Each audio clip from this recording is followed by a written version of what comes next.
देख रहे हैं आज तक आपके साथ मैं हूं अंजना ओम कश्यप। श्रीनगर से आप हल्ला बोल का स्पेशल एपिसोड दे रहे हैं। झेलम नदी पर हम जीरो ब्रिज पर मौजूद हैं। बारिश के साथ जब बर्फ यहां पर पड़ती है तो ठंड जबरदस्त होती है। जी हां, तापमान 2-3 डिग्री के आसपास है, लेकिन कल्पना कीजिए कि क्या परिस्थितियां इस वक्त बन रही हैं।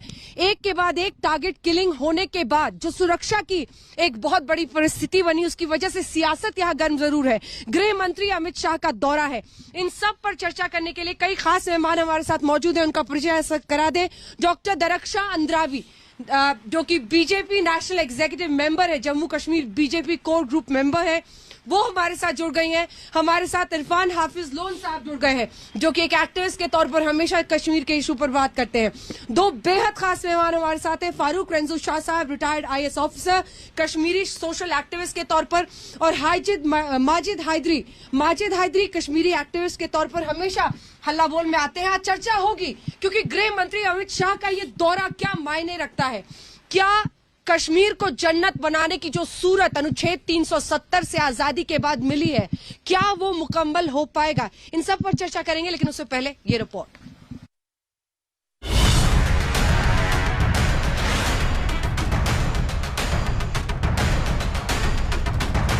370 हटने के बाद देश के गृह मंत्री अमित शाह का ये पहला कश्मीर दौरा है।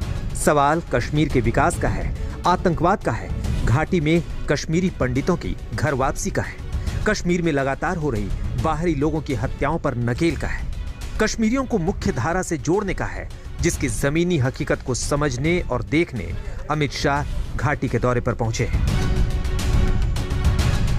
न्यू कश्मीर की हकीकत को देखने अमित शाह घाटी पहुंचे तो एयरपोर्ट पर जोरदार स्वागत हुआ, जहां से शाह ने श्रीनगर के नौगाम इलाके में शहीद CID इंस्पेक्टर परवेज डार के घर का रुख किया।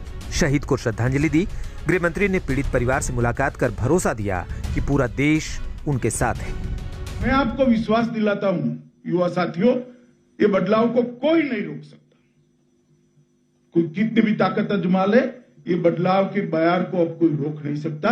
ये आगे बढ़ने वाली है और कश्मीर में एक नए युग की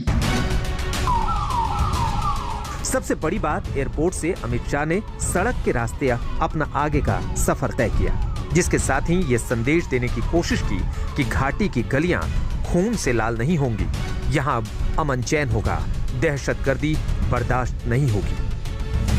आज गृह मंत्री ये संदेश देना चाह रहे हैं कि केंद्र सरकार इज इन कंट्रोल और कश्मीर में स्थिति नियंत्रण में है, और संदेश देने के लिए वो पहुंचे। और ये संदेश उन्होंने सबसे ज्यादा इस बात से दिया कि उन्होंने रोड से ट्रैवल किया। वो चाहते तो वो चॉपर या फ्लाइट के जरिए भी जा सकते थे, जिस तरह से उन्होंने यहाँ पर लैंड किया दिल्ली से, लेकिन वो बाई कार गए हैं। और ये कनीपुरा का इलाका जहां पर इंस्पेक्टर डार को मारा गया था, ये पूरा इलाका इस तरह का है।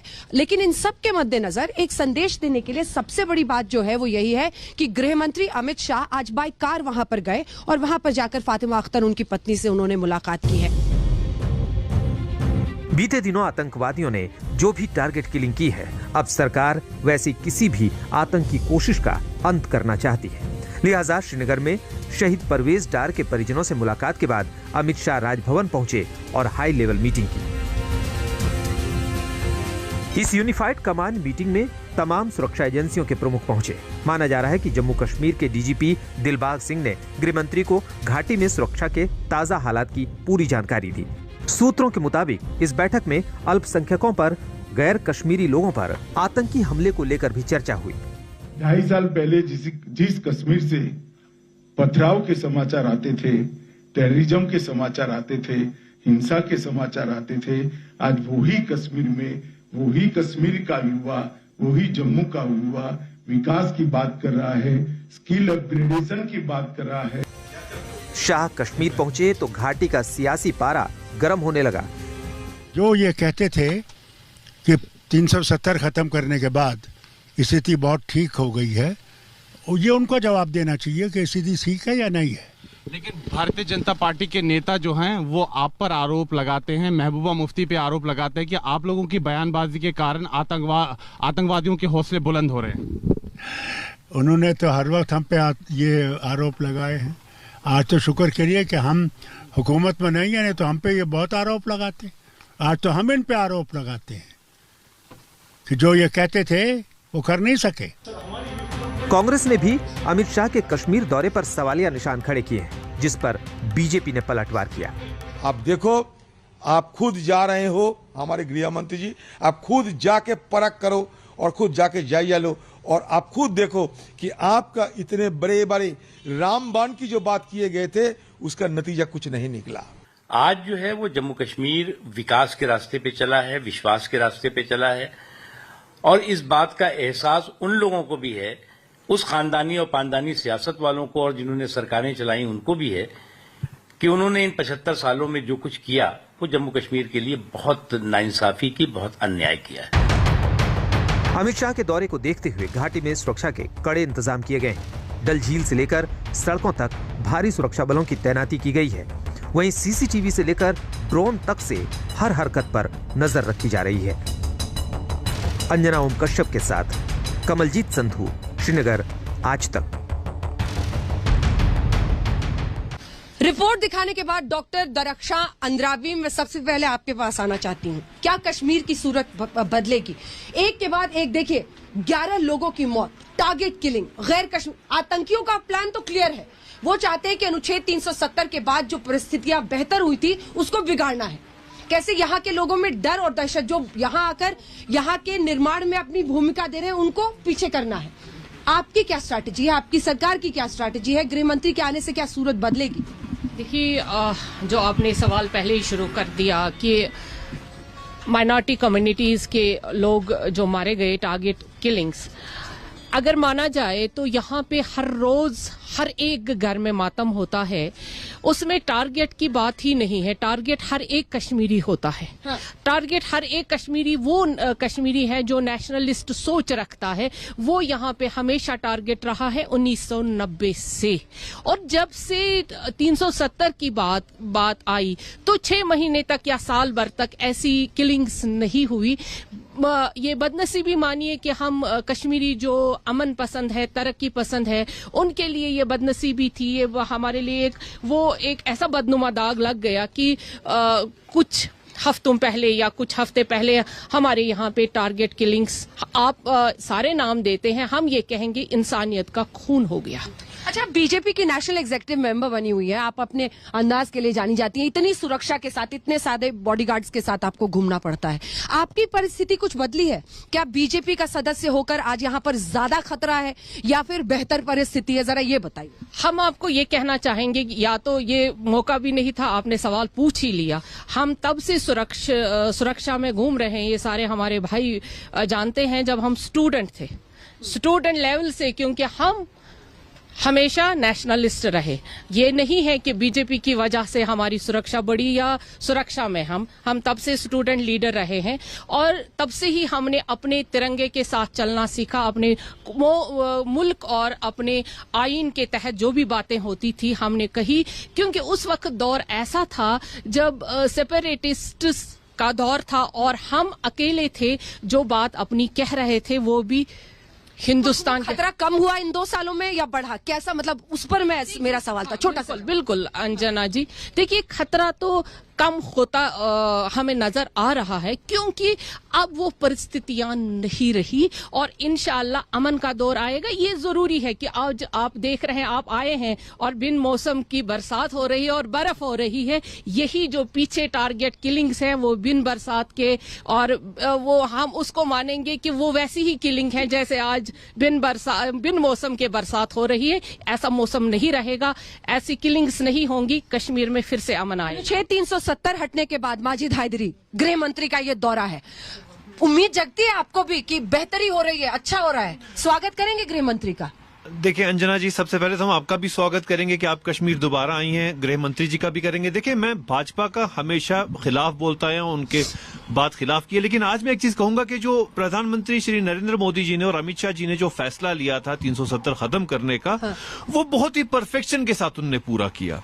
ऐसे पूरा किया उसके बाद 6 महीने कोई प्रोटेस्ट नहीं थे कहीं पे, कोई कहीं किलिंग नहीं हुई और एक वैक्यूम बना था जिसको फिल करना चाहिए था थ्रू नेशनलिस्ट सेंटिमेंट।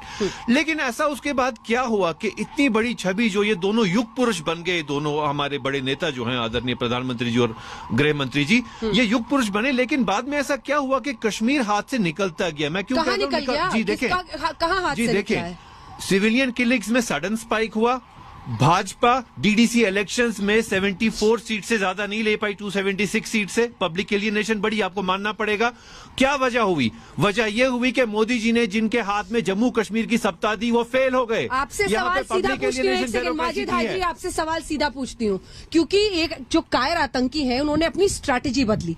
वो सिविलियंस को खुलेआम नहीं मार रहे थे, वो किसको टारगेट कर रहे थे? पुलिस वालों को।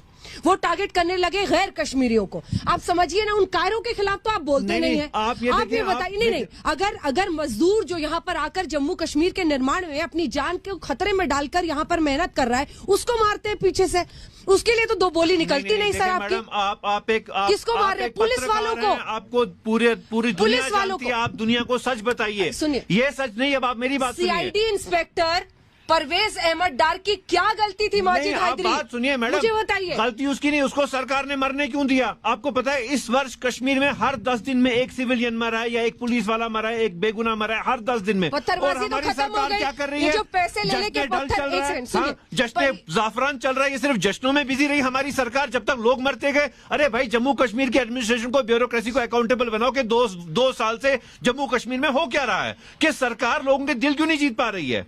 आप देखिए ना आंकड़े, 29 लोग सिविलियन मारे गए हैं मैडम, 10 दिन में एक सिविलियन मरता है कश्मीर सारे में। पत्थरबाज तो बिलों में घुस गए।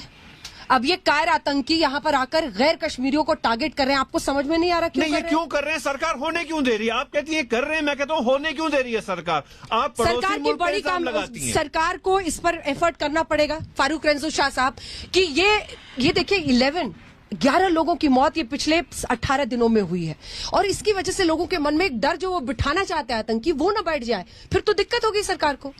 बिल्कुल, आप कंपेयर करें 1990 की किलिंग्स, आप कंपेयर करें आज की किलिंग्स। 1990 में जब कश्मीरी पंडितों को, हिंदू और मुसलमानों को मारा जाता था, देयर वर दोज पीपल जिनको आपने मेंबर पार्लियामेंट बनाया, चीयर करते थे, मरा हिंदू मरा, 48 घंटे के अंदर अंदर कश्मीर भाग जाए। एक बहुत बड़ा लीडर जिसने किताब निकाला, आजादी तैयार है, because they were the beneficiaries. इनको इसको बेनिफिट था। It was all political game.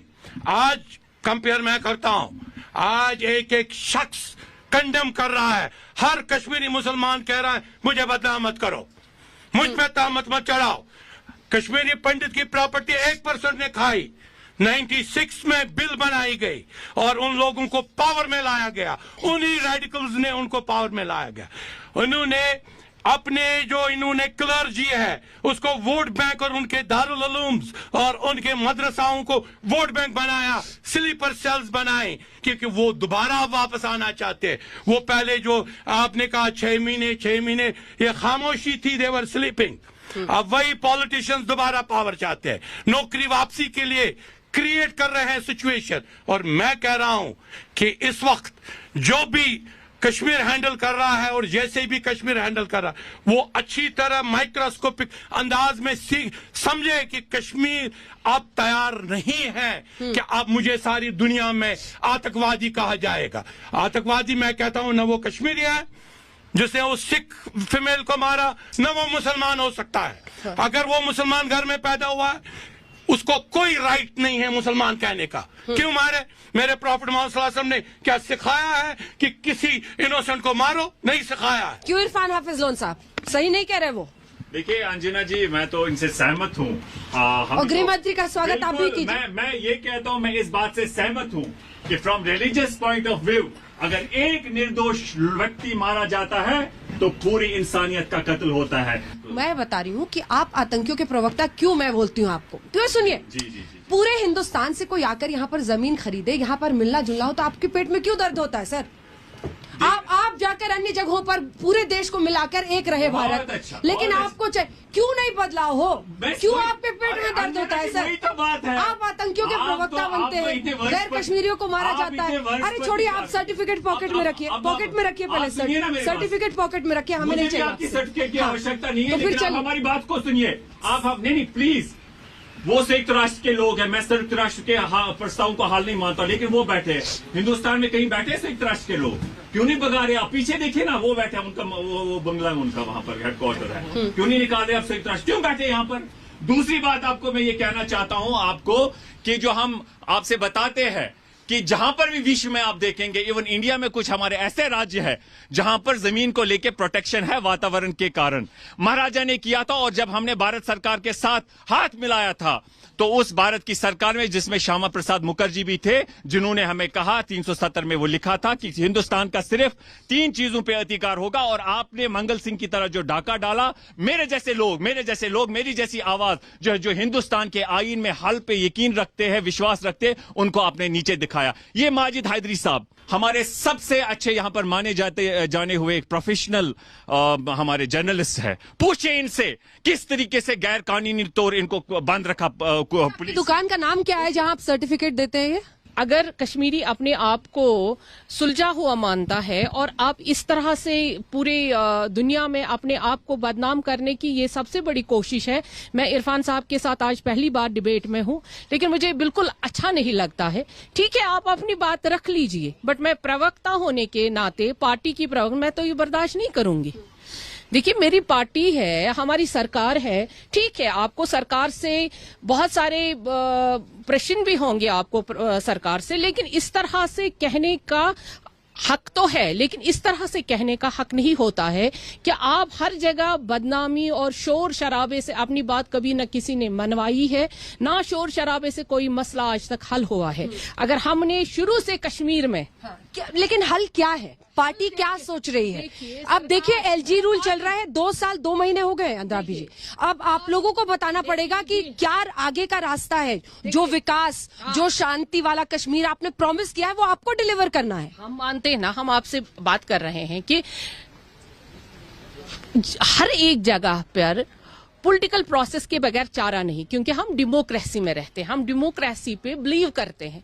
हमें यहाँ पे जो था डिलिमिटेशन का प्रोसेस अभी शुरू हो गया था, अभी वो पूरा मुकम्मल हो रहा है। उसके बाद तो इलेक्शन होंगे ही होंगे, लेकिन जो यहाँ अमन, तरक्की और खुशहाली, आप देखिए कहाँ, किस स्टेट या किस यूटी में इतने पैसे आए हैं, या किस तरह से हमारी सरकार काम कर रही है। रही बात कि अगर मैं इसी तरह से सुनूं और इसी तरह से मैं बात करूं हमेशा, जिस तरह से मेरे भाई ने की, तो काम होते नहीं है। हम कहेंगे काम हो ही नहीं रहे। कैसे नहीं हो रहे हैं? आप देखिए, बजट हमें सबसे ज्यादा मिला, बजट में काम हो रहे हैं। अब जो 70 सालों में आपको दिखाई ना दिया, तो क्या वो 1.5 साल में ही दिखाई देगा? तब भी आप देखिए, हर जगह काम हो रहा है, प्रोजेक्ट्स बन रहे हैं, पैसा आ रहा है, और हम खुशहाली की तरफ ही बढ़ रहे हैं। लेकिन जो किलिंग्स ये 90 में भी हुई, 2010 में भी हुई, 2016 में भी हुई, और आज हम नहीं कहेंगे कि ये होना चाहिए और बराबर होना चाहिए। ये उन्हीं लोगों का हमें देन है, उन्हीं लोगों की देन है जो चीखते हैं, चिल्लाते हैं, वो चाहते नहीं यहाँ पे अमन हो जाए, और उन्हीं की गैंग ये काम सारा करती है। और ये गैंग्स जब तक रहेंगी कश्मीर में, तब तक यहाँ पे अमन नहीं होगा। ठीक है, निवेश पर वो कह रही हैं कि तस्वीर बदल रही है। माजिद हैदरी जी देखें, मैं इनको तस्वीर शायद इनको पूरी पता नहीं है दरक्षा साहिबा को। मैं इनको बता दूं कि पिछले 2 वर्षों में सबसे ज्यादा जो स्ट्रीट प्रोटेस्ट हुए हैं, वो भाजपा के लीडरों ने किया। और हर दफा क्या कहा? साडा हक इत्थे रख। अरे भाई, जब आप लोगों के लीडर्स को जम्मू कश्मीर में हक नहीं मिलता है, आप अपना सीना पीटते हुए सड़कों पे आते हैं, आप जनता की क्या बात करेंगे? हर 15 दिन बाद आप लोगों के लीडर सड़क पे रोने आते हैं, तो आम कश्मीरी का क्या हाल होगा? और भारत जिसकी आप बात करती है, वो लोकतंत्र है। उस लोकतंत्र में जम्मू कश्मीर में कब लोकतंत्र बहाल होगा? कब तक ये ब्यूरोक्रेसी का राज चलेगा, जिसे फॉर्मर रॉ चीफ CD सहाय साहब वॉइसरॉयशिप कहते हैं? ये वॉइसरॉयस के कंट्रोल में आपने जम्मू कश्मीर के लोगों को फेंका है। जम्मू कश्मीर के लोगों का ऐसा हाल क्यों? लद्दाख में ऐसी कोई प्रॉब्लम क्यों? लद्दाख को तो अपने डोमिसाइल राइट्स भी वापस दे दी। लद्दाख में कोई बाहर का व्यक्ति जो है जमीन नहीं खरीद सकता। लद्दाख वालों में अपर एज लिमिट सरकारी जॉब के लिए 42 कर दी गई है, जबकि जम्मू कश्मीर के लिए 35 कर दी गई है। ये लद्दाख वाले भाई हमारे आपके आज खास कैसे हो गए? और कश्मीरियों को तो छोड़िए, कश्मीरी तो मुसलमान है, लद्दाख से शिकायत है, आर्यन खान है, सब मुसलमान है। डोगरा भाइयों ने क्या बिगाड़ा? आपको लद्दाख से शिकायत हो गई? डोगरा भाइयों ने आपका क्या बिगाड़ा? लद्दाख से शिकायत हो गई आपको? हम तो आपको कंपेयर कर रहे हो छोटे रोने वाले बच्चे की तरह वहाँ ये कर दिया, ये हम कर दिया। मुसलमान हैं, आर्यन खान हो, शाहरुख खान हो, आप भारतीय हैं, हम लोग मुसलमान हैं, आप भारतीय हैं, हमारे साथ होगा ये व्यवहार। लेकिन जम्मू के डोगरा भाइयों ने क्या किया? उनका हक क्यों आप छीन रहे हैं? अगर आप लद्दाखी भाइयों को डोमिसाइल राइट दे रहे हैं, उनको आप अपर एज लिमिट दे रहे हैं, हर चीज की फैसिलिटी दे रहे हैं, वहां पे जरा सी कई हमारे लद्दाखी भाई एहतिजाज के तौर पे छींक मार ले तो वहां पे हमारे यूनियन मिनिस्ट्री की टीम चली जाती है। जम्मू कश्मीर में क्यों नहीं आते? अब जम्मू कश्मीर से आपको क्या आर्यन प्रॉब्लम है? खान की शिकायत यहाँ पर हो रही है जी होगी, बहुत बिल्कुल चीजें होगी। मिक्स कर रहे हैं। नहीं मुसलमान मुस्लिम हमारे कार्ड वो खेल भी रहे हैं। हमारा मुसलमान बेचारा मुस्लिम कार्ड। विक्टिम है, वो विक्टिम है, हम जानते हैं। देखें जहां पर 3000 किलो हेरोइन पकड़ी गई उधर तो कोई इंक्वायरी नहीं हुई, बेचारा बच्चा पकड़ा गया जिसके पास चरस भी नहीं था, उसे आपने तब से बंद रखा है। दुनिया देख रही है क्या हो रहा है। ठीक है, बाद में मुस्लिम मुसलमानों के कार्ड साथ। खेल रहे हैं या फिर जो ये मुस्लिम कार्ड खेल रहे हैं या फिर मुस्लिम को वाकई विक्टिमाइज किया जा रहा है? मैं कहूंगा कि मैं तो एक बहुत बड़ी शख्सियत की रेफरेंस दूंगा जिसने 10-15 दिन पहले कहा कश्मीर को मुस्लिम वोट बैंक बनाओ, क्योंकि इसको कोशिश की जा रही है यहाँ का मुस्लिम खत्म करने के लिए। लेकिन वही शख्स है जिसने यहाँ जो मुस्लिम एक्चुअल 700 साल की आइडियोलॉजी थी उसने खत्म कर दी। वही शख्स जो आजकल मुस्लिम कार्ड खेल रहा है। तो ये पॉलिटिक्स बन गई है, रिलीजन जो भी हिंदू पॉलिटिक्स हो या मुस्लिम पॉलिटिक्स हो, बिल्कुल गलत है। जहां तक बहुत अच्छी बात कही यहाँ डिबेट में डिलिमिटेशन का जिक्र आया। हाँ। मुझे भी, मैं एक नॉन पॉलिटिकल हूँ, मैं सियासत के साथ लेकिन एक्टिविस्ट हूँ, तो मैं डिलिमिटेशन कमीशन से मिला खुद ही और वहां पे मैंने उनको वो जल्दी होगा तभी पॉलिटिकल प्रोसेस वो भी प्रेशर में आ रहे हैं जनाब। हाँ। वो भी डर से, वो भी गन के इशारे पर डिलिमिटेशन करने वाले हैं जनाब। मैं इस तरह बताऊं कि पाकिस्तान का प्रेशर है कि जो 24 सीटें हमारी पीओके में है वो यहां इंक्लूड मत करो असेंबली में, लेकिन कश्मीरियों की डिमांड है कि वो 24 सीटें डिफ्रीज करके हमें दे दो, ताकि अगर ये 10 सीटें डिलिमिटेशन जम्मू वालों को दे, हमारी 24 सीटें पीओके में है, मेरा बल्तिस्तान की सीट यहां दे दो, somebody will represent. So delimitation is one second. आप बुलाएंगे, वो पूरा कर ले, वो पूरा कर, मैं जवाब दूंगा, मैं जवाब दे दो जनाब। ये डिबेट आपके साथ नहीं है, ये डिबेट डिलिमिटेशन वालों को I am record that has been published in the paper. अच्छा। हमने कहा कि जनाब डिलिमिटेशन ही जल्दी में करेंगे, जो भी करे। हाँ। इधर दे 10 सीटें, इधर दे 10 सीटें, उधर दे। It's all a political game. आज जो सियासतदान बयान दे रहे हैं वो मुझे कहते हैं स्टेटहुड वापस दे दो।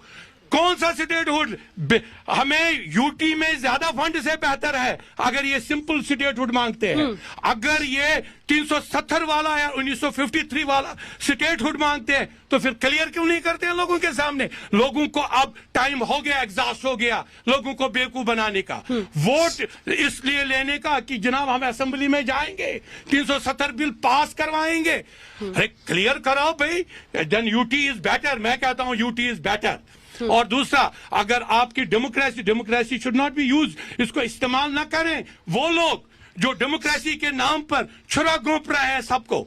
डेमोक्रेसी यूज नहीं होनी चाहिए, डेमोक्रेसी शुड बी पहले लास्ट गोली बंद होने दो कश्मीर। ठीक है, एक ब्रेक के लिए हमें रुकना पड़ रहा है, इसके बाद जवाब देंगे माजिद हैदरी इसका। लेकिन आपको बता दें, गृह मंत्री अमित शाह ने आज हाई लेवल रिव्यू मीटिंग की है सुरक्षा की समीक्षा के जरिए कि परिस्थितियां कैसे बेहतर हो, क्योंकि एक बड़ी चुनौती बन गई है। जो हमने देखा पिछले 2 साल में पत्थरबाजी में कमी आई, आतंकियों को मुठभेड़ में मार गिराया सेना ने, बहुत सारे बड़े आतंकी संगठनों के कमांडर्स को मार गिराया, लेकिन आम लोगों के मारे जाने की घटनाएं कम हुई। लेकिन ये जो नया तरीका है आतंकवाद का, जिसमें टारगेट किलिंग हो रही है गैर कश्मीरियों की, माइनॉरिटीज जो यहाँ पर है, सिख, हिंदू, उनकी, इनको लेकर ये सुरक्षा बैठक की गई है। एक ब्रेक के लिए हम रुक रहे हैं, हल्ला बोल में वापस लौटेंगे तो बात इसी पर होगी। आप देखते रहिए आज तक।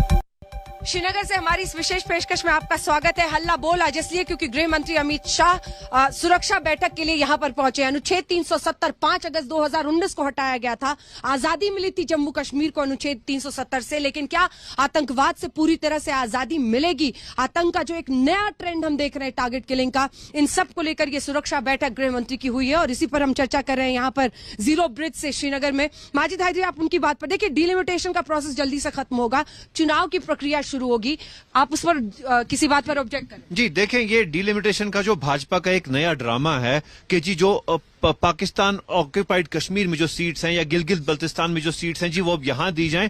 मैं भाजपा से पूछना चाहता हूं, क्या उन्होंने वो एरिया सरेंडर कर दिया है टुवर्ड्स द अदर कंट्री? क्या अब मुजफ्फराबाद को भी बलि का बकरा बनाया गया है, बलिदान कर दिया उसका भी, गिलगित बल्तिस्तान का भी, कि जी वो सीटें अब आप भूल जाओ? मैं भाजपा के प्रवक्ता से पूछना चाहूंगा, ऐसा सरेंडर क्यों? ये जो 56 इंच का सीना पाकिस्तान दुश्मन होता है तो पाकिस्तान के सामने सरेंडर बताइए देश को, क्यों सरेंडर किया? इलेक्शन के लिए, यूपी इलेक्शन के लिए, किस चीज के लिए बताइए? इसका जवाब ऐसा तो सवाल ही पैदा नहीं होता है कि हम सरेंडर कहीं पे भी करेंगे। लेकिन देखिए, जब तक हम पीओके को यहां से ना मिलाएं तब तक हम ऐसे हवा में बातें कैसे कर सकते हैं?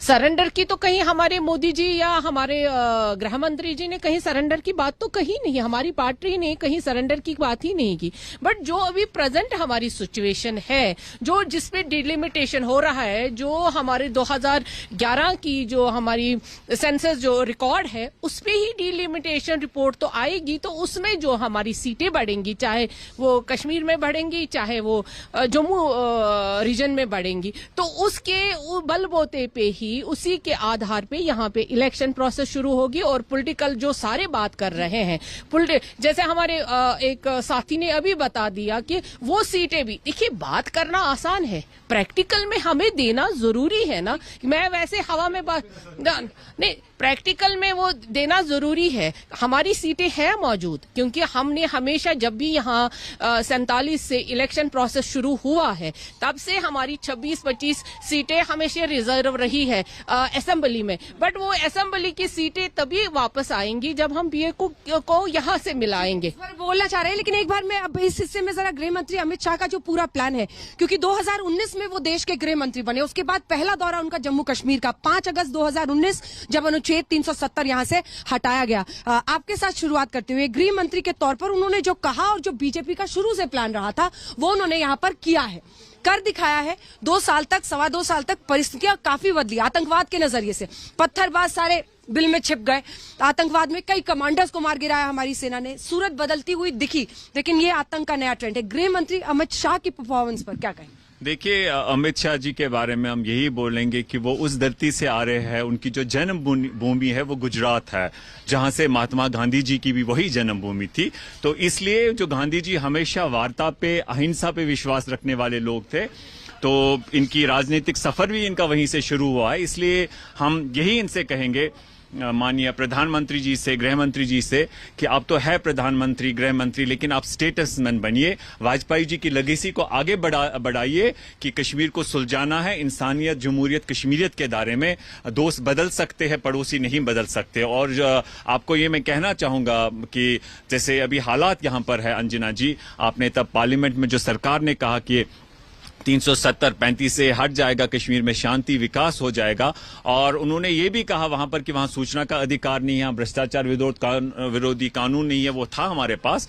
और मैं आपसे ये कहना चाहूंगा अमित शाह जी, हमने तब भी कहा हम संविधान के धारे में एक हल ढूंढते और जो बात करते देश हित में बात करते। अगर आप ऐसी बात करते कि यहाँ शांति कैसे हो जाए, लोगों के दिल कैसे आप जीते, तो ये देश हित में बात है। बीजेपी के खिलाफ बोलना देश विरोधी नहीं है। और हम ये मानते हैं कि कश्मीर एक समस्या है, इसे बातचीत से हमें, मैं मुकम्मल कर रहा हूं आधे सेकंड में, इसे बातचीत से हमें हल करना होगा। एक सब जितने भी पक्ष है, चाहे हिंदुस्तान है, पाकिस्तान है, जम्मू कश्मीर के लोग बातचीत में और हिंदुस्तान के धारे में, संविधान में जो संभव होगा ऐसा हल हमें चाहिए। लेकिन अंजना जी, मैं आपसे एक चीज कहना चाहूंगा, मैं इस पे कोशिश कर रहा हूं, अभी हमारा सहयोग करिएगा। मैं सरकार से सूचना के अधिकार में जानना चाहता हूं कि जो गांधी जी की तस्वीर हमारे सरकारी दफ्तरों में लगी रहती थी उसे हटाया गया है, सरदार पटेल साहब की लगाई है, बहुत अच्छी बात है।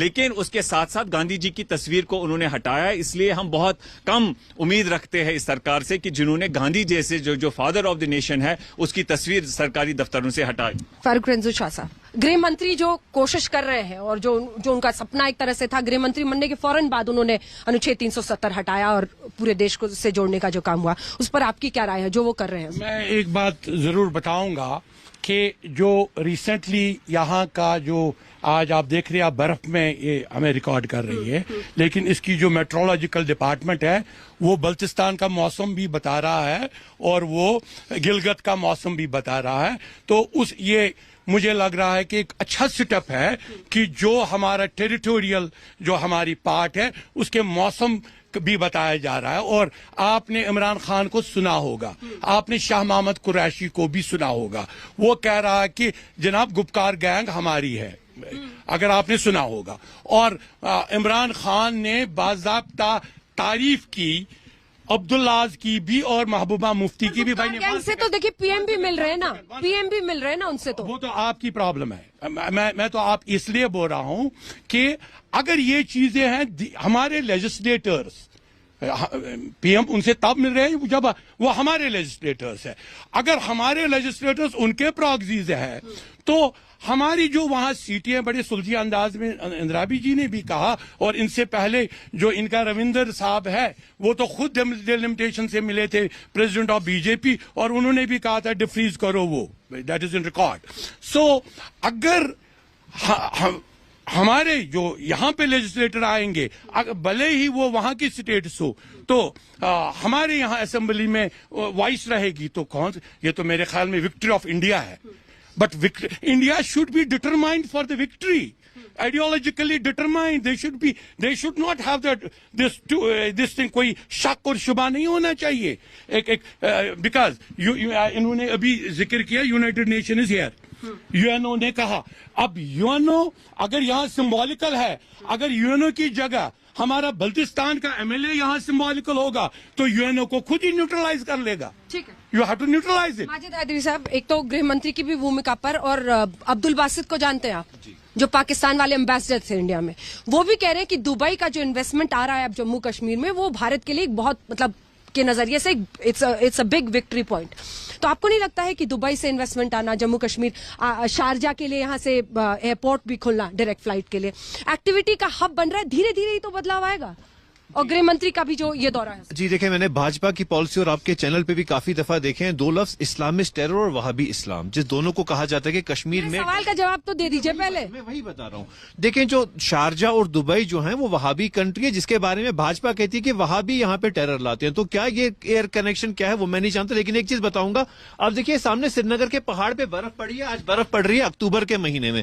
अक्टूबर में रूटीन में बर्फ नहीं पड़ती और उस दिन पड़ रही है कोइंसिडेंटली जिस दिन हमारे गृह मंत्री यहाँ आए। तो अगर ये एक किस्म का मिरेकल है तो हम एक्सपेक्ट करें कि अमित शाह जी के आने से कुछ ऐसे मिरेकल हों जो कश्मीर में अमन शांति खुशहाली लाएं। हम अच्छे की उम्मीद रखें जैसे अभी तक रखी थी, लेकिन उन्हें यहाँ एक नया क्रैकडाउन। इन्वेस्टमेंट से आप खुश हैं या नहीं है, या आपके पेट में दर्द हो रहा है? जी नहीं, बिल्कुल भी नहीं। मैं इस इन्वेस्टमेंट से खुश नहीं, क्योंकि मुझे सरकार कंफ्यूज लग रही है कि वो चाहती क्या है। एक तरफ आप इस्लामिस्ट टेरर बोलते हो, फिर आप उधर ही उन्हीं कंट्रीज के साथ टाई अप दिखाते हो। भाई आपकी पॉलिसी क्या है? आप कश्मीर पे पॉलिसी बना नहीं पा रहे हो। This is really shame. ठीक है, इसका जवाब आपसे। दोनों पे गुपकार गैंग, फिर उन्हीं से मुलाकात, और दूसरी तरफ दुबई से इन्वेस्टमेंट कह रहे हैं, वहां भी टेररिज्म आप बोलते हो, फिर ऐसे मुल्कों के साथ शारजा के लिए फ्लाइट। देखिए, ना शारजा में अभी कोई टेररिज्म का हब बना है, तो ना ही दुबई में। दुबई में तो सारे, क्योंकि वो हर एक जगह का एक हब है, वहां पे हर एक कंट्री से लोग गए हैं और वहां पे सारे लोग इन्वेस्ट करते हैं और वो बिजनेस का हब माना जाता है। माजिद साहब ने जो अपनी बात रखी, तो उसमें मैं बात ये रखना चाहती हूँ, क्योंकि बिजनेस इन्वेस्टमेंट के तरीके से, और यहाँ के लोग भी, हिंदुस्तान के भी लोग और कश्मीर के लोग भी दुबई में बिजनेस करते हैं, तो उस नजरिए से ये बहुत ही बड़ी हमारे लिए उपलब्धि है। और रही बात कि गुपकार गैंग से बात करना, देखिए पॉलिटिक्स में हमें हर रास्ता खोल के रखना है। अगर हम सिर्फ बानीहाल तक नजर डालेंगे या कठवा तक नजर डालेंगे तो हमें कोई नजर अपना दोस्त नहीं आएगा, हर एक दुश्मन नजर आएगा। और जो ये पॉलिटिशियंस पहले रहे हैं यहाँ, उन्होंने रूल 70 साल में किया है, उनसे हिसाब भी मांगना है और उन्हें सही रास्ते भी लाना है। ये हिंदुस्तान और हमारे गृह मंत्री जी और हमारे प्राइम मिनिस्टर साहब का ये प्लान भी है कि उनको सही रास्ते पे कैसा लाया जाएगा, तभी वो उनसे बात कर रहे हैं। माजिद साहब, आपने कसम खाई है क्या कि किसी भी चीज की बड़ाई नहीं करनी? वरना अब्दुल बासित देखिए पाकिस्तानी होकर बड़ाई कर रहे हैं कि ये देखो दुबई से इन्वेस्टमेंट लाकर यहाँ कुछ इंडिया ने अच्छा कर लिया, क्योंकि उन्हें कुछ बोलने की जरूरत नहीं है, वो तो पाकिस्तान के लिए लड़ते हैं। पर आपने लगता कसम खाई। नहीं, देखिए मैंने बता दिया कि गवर्नमेंट की पॉलिसी, लोग खुश हो तब भी दिक्कत है, तब पॉलिसी पे टारगेट करो। गवर्नमेंट की पॉलिसी है, आप लोग बताते हैं वहाबी इस्लाम से यहाँ पे आ रहे हैं, वहां पे वहाबी से टाई अप करते हैं। और मैं यहाँ मैडम से एक चीज पूछ रहा हूँ, मैडम आप मुसलमान धर्म से ताल्लुक रखती है, आर्यन खान के बारे में आज आप बता दीजिए देश को। फिर धर्म ले आए। अनन्या पांडे का क्या धर्म है? नहीं, फंस गए। सुनिए, देखें आप एक सुनिए, नजर मिलाइए इधर। अनन्या पांडे का क्या धर्म है? अनन्या पांडे की तो कोई कहानी नहीं है। बंद कीजिए ये ड्रामा। क्या बात कर रहे हो आप? मुसलमान को फंसाने के लिए क्यों अनन्या पांडे से पूछा? नहीं, ये बलि का बकरा बन रही। बिल्कुल, ये बलि का बकरा बना रहे हैं आप। बताए का बकरा जो आप लोग बना रहे हैं ना, वो गलत है। क्या मजाक करते हैं? माजिद वाहिदरी साहब देखिए, सूट बूट पहनकर सरे रात दिन दहाड़े झूठ बोलते रहते हैं। अनन्या पांडे क्या है? आपको अरे आपका सूट बड़ा अच्छा लग रहा है सर। अरे बड़ा अच्छा लग रहा है सर। हम तो बड़ा ही कर रहे हैं। यही इस देश में अनन्या पांडे किस धर्म की है? खान को आप ब्रांड अनन्या पांडे किस धर्म की है? वो कहते हैं मुझे खतरा। बोलिए ना, डर रहे इधर, फिर नजर नहीं मिला रहे, फिर नजर नहीं मिला रहे। अनन्या पांडे का धर्म बताइए। स्टेडियम से हटा दे। अनन्या समीर वानखेड़े RSS के सपोर्ट से आर्यन खान को बंद करते। हेलो, कश्मीर से कन्याकुमारी तक मुसलमानों का यही हाल है। अनन्या पांडे का धर्म नहीं, इधर नजर मिलाइए ना। आप बताइए अनन्या पांडे का धर्म क्या है? मैडम जो जवाब दीजिए। फिर भाग रहे आर्यन खान था मुसलमान। आपको फिर भगोड़ा कहेंगे लोग। 11 को माजिद हायदरी फिर भगोड़ा कहेंगे आपको। नहीं, कैसे बताएंगे क्या धर्म है अनन्या पांडे का? अरे अगर अकेले आर्यन खान को पकड़ेंगे। अनन्या पांडे का क्या धर्म है माजिद हायदरी? अगर अकेले आर्यन खान को पकड़े, भाग रहे हैं, फिर भाग रहे हैं। दिन दहाड़े बर्फ की कसम खा लीजिए, सच बोल दीजिए, क्या धर्म है? मैंने आपको कहा कश्मीर से अनन्या पांडे का क्या धर्म है? अनन्या पांडे का क्या धर्म है? आप मुझे बताइए। आपको किसी हिंदू फारूक साहब क्यों डरते इतना? ये मुसलमान तो डरते क्यों है? नहीं, क्यों डरते? मैं कमेंट नहीं करूंगा। प्रॉब्लम है इनको। नहीं, फारूक साहब, ये प्रॉब्लम है, जुल्म हो रहा है। आप तो बात कीजिए, क्या बात कर रहे हैं आप? एक 23 साल का जवान बच्चा, उसका करियर खराब कर रही है सरकार। वो समीर वानखेड़े जिसने RSS के पिठुओं के साथ मिलकर उसे पकड़ा एक्स्ट्रा जुडिशियल रेड में, उस पर कोई बात नहीं करेगा। यहाँ पे मुसलमानों का एक सेकंड NCB की कार्रवाई है। अनन्या पांडे का धर्म नहीं बताएंगे और चीखेंगे खाली एक धर्म। देखिए, यहाँ पे मैं आर्यन खान के लिए बात करूं, क्योंकि मेरे हर रोज कश्मीर में मातम होता है। चाहे वो पाकिस्तान की गोली से मेरा नौजवान मर रहा है, जवान सरहद पे मर रहा है, आर्मी वाला मर रहा है, CRP वाला मर रहा है, या पुलिस वाला मर रहा है, मैं उस पे बात करूंगी ना। मुझे आर्यन खान जैसी शोहरत याफ्ता बच्चे पे लिए मुस्लिम कार्ड कैसे खेलेंगे? इसलिए वो तो आर्यन खान को लाएंगे और अनन्या पांडे का धर्म नहीं बताएंगे। नहीं करेंगी, क्योंकि इनकी पार्टी इनको इजाजत ही नहीं देगी। इनकी पार्टी इन्हें मेंबर पार्लियामेंट नहीं बनाएगी, प्रज्ञा सिंह ठाकुर को बनाएगी। ये हकीकत है भाजपा की। कितने मिनिस्टर है मुसलमान पूरे इस जम्मू कैबिनेट में? सिर्फ एक है। क्या बात कर रही है मैडम आप? हमारा यहाँ पे हक बनता है 17% हमारा हक बनता है देश में, हर चीज में है। हम 17% कहीं नहीं है। ठीक है, आपके प्रॉब्लम की वजह जल्दी से माजिद साहब को जवाब देना चाहूंगी। मेरी पार्टी जालिम नहीं है, मेरी पार्टी किसी मुसलमान के खिलाफ नहीं है, किसी भी धर्म के खिलाफ नहीं है। बट जो गलत करेगा, यहाँ पे भी दिन दहाड़े रोज छापे पड़ते हैं, यहाँ पे भी ड्रग एडिक्टेड लोग इतने हैं, हर एक को उस पर बात करें ना। आर्यन खान तो शोहरत याफ्ता बाप का, तो इनको कंट्री वाइड धर्म का कार्ड खेलना है शायद, इसीलिए माजिद हायदरी को ये सूट करता है। बहरहाल श्रीनगर से हमारी इस विशेष पेशकश में हल्ला बोल में इतना ही।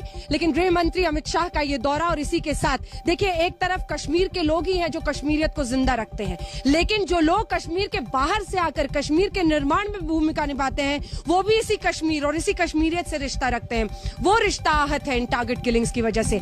क्या सूरत हाल, परिस्थितियां बदलेंगी गृह मंत्री के इस दौरे से? इसी पर आप देख रहे थे हल्ला बोल का ये विशेष कार्यक्रम सीधे श्रीनगर से।